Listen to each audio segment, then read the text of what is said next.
Good afternoon, Judge. My name is Art Guzman. I represent Doreen Munoz, the mother of the children. Thank you. Ms. Wilhelm? Amanda Wilhelm, Judge. I represent one of the respondent fathers, Mr. Isaac David. Thank you. Mr. Baker? Your Honor, may please court Ty Baker for the subject children. Mr. David? Isaac David, father of the children.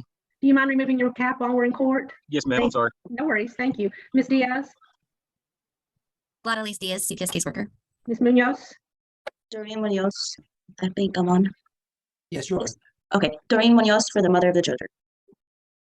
Thank you. Ms. Pena? Elizabeth Pena, CASA supervisor. And Ms. Miller? Mary Miller, CASA advocate. Okay, so Ms. Diaz, we're here for an initial permanency hearing. Will you tell the court, please, how the parents are doing on their services and what the permanency plan for the children is? Yes, Your Honor. The primary permanency goal for the children is family reunification with the concurrent goal of relative adoption. Jeremy Tobias was one of the parents on this case. The service plan wasn't ordered for him. A DNA was requested, but he failed to submit to it. So he signed a waiver of interest. So I just wanted to make sure that I clarified that. Thank you. As for progress for Ms. Munoz, at this time, the department is concerned that she hasn't gained the protective behaviors and skills to keep her children safe without our intervention. She does not demonstrate protective capacity for her children because she continues to minimize the abuse that Mackenzie has suffered and denies her DV relationship with Mr. David. We are concerned that she's violated the stay away order and has been residing with Mr. David up until a week ago and is continuing to engage in a relationship with him. She did complete a hair test in September per your order, and the results were negative, so we haven't had her submit to any other additional tests. She has been engaging in therapy with Ms. Mendoza. There is a concern that she hasn't been forthcoming in those sessions. She does minimize the children's safety and protects Mr. David despite reporting that they're no longer in a relationship. She has made progress, establishing boundaries and routines in a nurturing way with the children and processing her past trauma. She has been recommended to continue family therapy with the children, especially the older children, Ezekiel and Mackenzie. There is a concern that she hasn't started family sessions. She's missed 3 sessions as we've tried to start sessions with Mackenzie. I believe her statements are that she's expressed a lack of understanding why these are necessary. She was not ordered to pay child support, so we are asking that that be ordered today. She has, however, assisted with paying utilities at the children's current residence.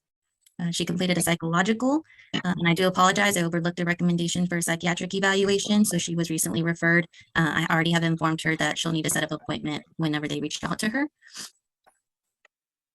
Right now, there's a lack of accountability from her part from the removal of the children. She maintains that because she did not see what occurred, she does not know what happened. We are concerned that she's not going to be protective of the children if they disclose to her any neglect or abuse regarding Mr. David specifically, and will continue to protect his actions over the children. I will say that she recently moved to a family member's home who does show great support, and they want her to be successful and reunify with the children. This did occur within the past 2 weeks.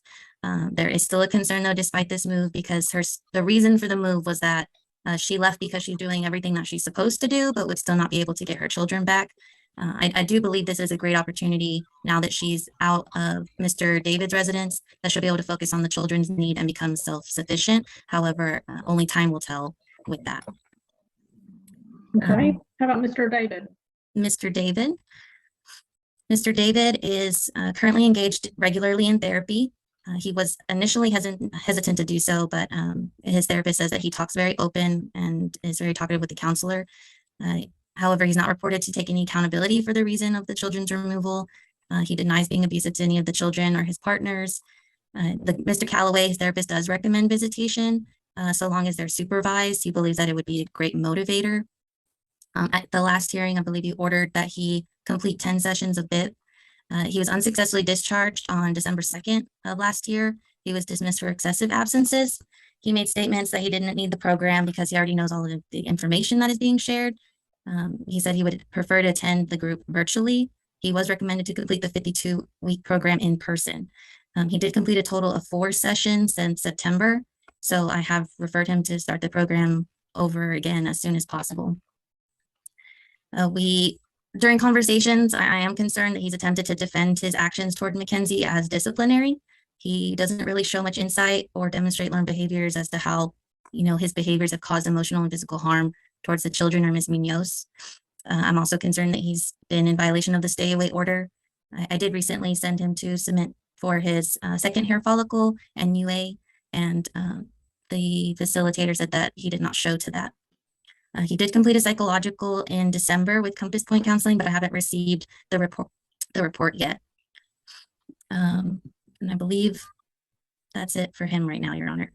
I think I mentioned everything. Thank you. Mr. Jett, do you have any questions for Ms. Diaz or anything else for the court? No, Your Honor, Ms. Diaz has been quite thorough today. Mr. Guzman, any questions for Ms. Diaz or anything else for the court? Yes, Judge, for the court. And not to waste anybody's time, my client has broke the court's stay away order. She had a home with a friend and she lost. She was asked to leave in November and she moved in with, I don't remember, Isaac. What's Mr. Isaac's last name? David. Isaac David. And she has since moved in with her brother. We've talked, she and I have talked at length about the concerns of CPS. We've talked about the abuse she's had in the past, and we've talked about how very important it is to open up to a personal therapist. That is a help there as opposed to a hindrance, and to see that as a blessing. And I think that we're being upfront with the court because I think she understands that she needs to get the help that's being offered to her. She's getting it, but she hasn't accepted. I think she hasn't been open with her therapist as far as sharing what's really going on in her head. And so I just want the court to know that Mr. Jett gave me the professional courtesy of calling me today and telling me what was going on. I dug into it further, come to Jesus talk with my client, and she is moving forward as far as letting the state help her with the therapy she's receiving. And she's very grateful to her family that they finally opened the door. They've got rules she has to follow, and she has to wait for Mr. David, and she has stated to me that she will do that. And so I can only paint a picture for the person, but I feel confident that she will follow the recommendations of Ms. Diaz. Thank you, Mr. Guzman. Ms. Wilhelm, do you have any questions for Ms. Diaz or anything else for the court? I have a few questions for Ms. Diaz before I actually make a request to the court. Ms. Diaz, have you had any issues with your correspondence or interactions with Mr. David? I would say that because he would not let me into the home, I've attempted to meet him in a public place. And so there has been some back and forth. I believe we set up 2 or 3 attempts at the local library and he was not able to show to those. But as far as him reaching out and him communicating to me, I guess there hasn't been much of an issue except sending him recently to this past drug test. He didn't verify that he had gone, so I just reached out to the provider. Okay. At any point in time, did you tell Mr. David that you felt threatened by him? No, I said I didn't feel comfortable driving him to BIP. Okay. Is the majority of your correspondence in writing or in person or by phone? We've met in person when I would go to his residence, when I was allowed on the property on the front porch, and then by phone contact, and then texting as well. Okay. Would you have any objection in the future to including me in any text or email exchanges with Mr. David? No, not at all. I can create a 3-way text if you're okay with that. Perfect. And that was the only thing I had, judges. I had gotten from my client that there was, I guess, some animosity, for lack of a better word. Contention, maybe? Yes. And his concern was he didn't want there to be some sort of retaliation. He didn't want there to be an issue. I don't know if it's a matter of needing a new caseworker or if simply, as I said, having all communication in writing and including me on it. If we can try that, Judge, then we'll see how Let's that try goes. that. I'm not ordering a new caseworker. Maybe Mr. David can use text messaging, 3-way text messaging, and that you all can communicate more effectively that way. That's probably a very good idea. Thank you, Ms. Wilhelm. Mr. Baker, do you have anything for the court or any questions for Ms. Diaz? Briefly, Your Honor, for Ms. Diaz. Ms. Diaz, could you describe for the court the visitation that's currently in place? Yes, right now the visitation for Miss Munoz, she gets 2-hour weekly visitation at the CPS office that's supervised by the department. And then she gets, I believe it was in November 2nd, that Judge Tibby at the de novo hearing ordered half days on the weekend. So she gets half days on the weekend as well. That's supervised by an approved supervisor from the department. And what is your perception of how the children react to these visits? I would say that they love visiting their mother, but they are also hit very hard when Miss Munoz doesn't follow through with the visits. It's not really the CPS office visit that she's not following through with. It's going to be more of the ones that are happening outside of the office. I don't have the more recent days, but I know that whenever she does show up, the family and the supervisors say that she does great with the children. I've observed her to be very nurturing with them, very patient. The kids, being in a room for 2 hours can be a lot, especially for 3 kids of their age. But I think she handles it as well as she can at this point. She's definitely learning from Erin new tools and techniques, and I've observed her putting those skills into place. It's more of just going to be the aftermath of if she doesn't show for something, if she says she's going to be there but then doesn't show up. I would say it's happened about 2 times since those visits started in November. And may I ask who supervises those visits on the weekends? That's going to be her brother Jonathan Munoz, and then his wife Celeste Munoz. And then Amy Munoz is also was already an approved supervisor, so she's able to kind of fill in if needed. Would you have an objection that if Miss Munoz could be a little bit more consistent in those visits, that CASA and myself could be allowed to expand some of those visits a little bit? I don't think I'd have an objection as long as you and CASA, we're in favor of it. Nothing further for this witness, Your Honor. Thank you, Mr. Baker. Ms. Miller, would you like to make a report on behalf of CASA? Or your recommendations to continue placement, et cetera? Yes, ma'am. CASA has visited home, school, and the children are doing well, and daycare.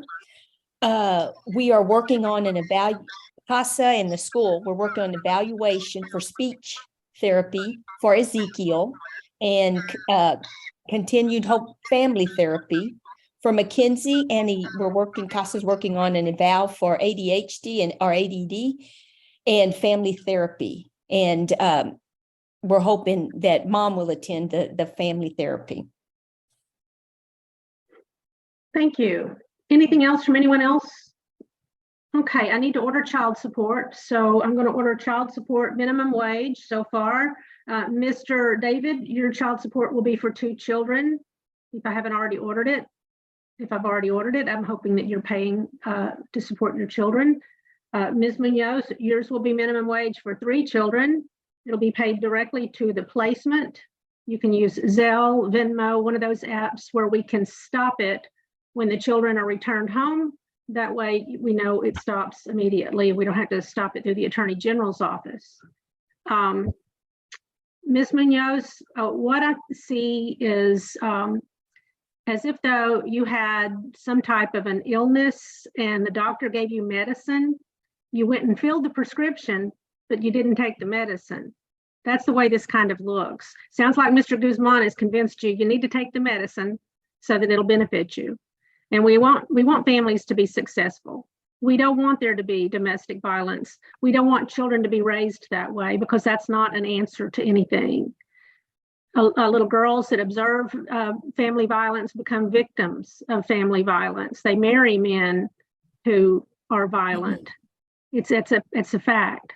Little boys who observe their fathers abusing their mothers or their mothers abusing their fathers tend to go off and abuse their quote unquote loved one that they choose to live with.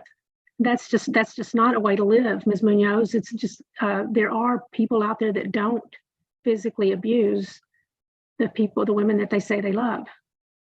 You deserve that. You deserve someone who is loving and caring and not physically violent to you or your children. You need to teach your children that that's not a way to live. And I want that for you. And I want Mr. David to be in a healthy relationship where there's not violence. I know that there are a couple of times during the hearing, just for the record, he's yawned. We're keeping him awake. He's been cleaning the inside of his car while we're doing this, just disregarding the fact that he's sitting in a hearing regarding his parental rights. That disrespect to the people that bothered to be here today is very telling. Unfortunately, neither parent is compliant at this point in time, but fortunately, you have some time to get compliant. So child support is ordered. I want you to visit with the children's therapist one more time, Ms. Diaz, about the father's visits. And if Mr. Baker and Ms. Miller are in agreement that the visits should either pick up or slow down or stop, they're going to be the decision maker for both parents. But I don't want to give these children false hope with their father if he's not going to get his act together. Ms. Pena? Previously, you had ordered, Judge, about the 10 BIP classes for Mr. David. Yeah, Is that yeah. still in effect? It's still in order. Okay, I just wanted to make sure. So CASA and Mr. Baker wouldn't approve any visits for him and his children until the 10 BIP classes. And I can't blame you for that. Okay. All right. So good news is you do have some time. Bad news is you don't have a lot. You have like 6 months, and some of those things require a lot more time than that. Our next hearing is April the 18th at 9:30. That's April the 18th at 9:30. And then trial is set for June 6th at 9:30. June 6th at 9:30. Ms. Diaz, did you have a question? Yes, not a question. I just wanted to make sure it was known that as part of that stay away order there, I believe it's the third part of it is that he's not supposed to reach out. Mr. David's not supposed to reach out to third parties. So I Right. just want to make sure that that is given as a reminder that because she, Okay. she's moved out, she's, they're 100 yards away from each other, but yet, let's make sure we're following everything on that order. Mr. David has an excellent attorney, and if he can't read the English language himself, his attorney will read it for him so that he will be real clear as to what the court's orders are. Ms. Wilhelm's going to make sure he's clear on that.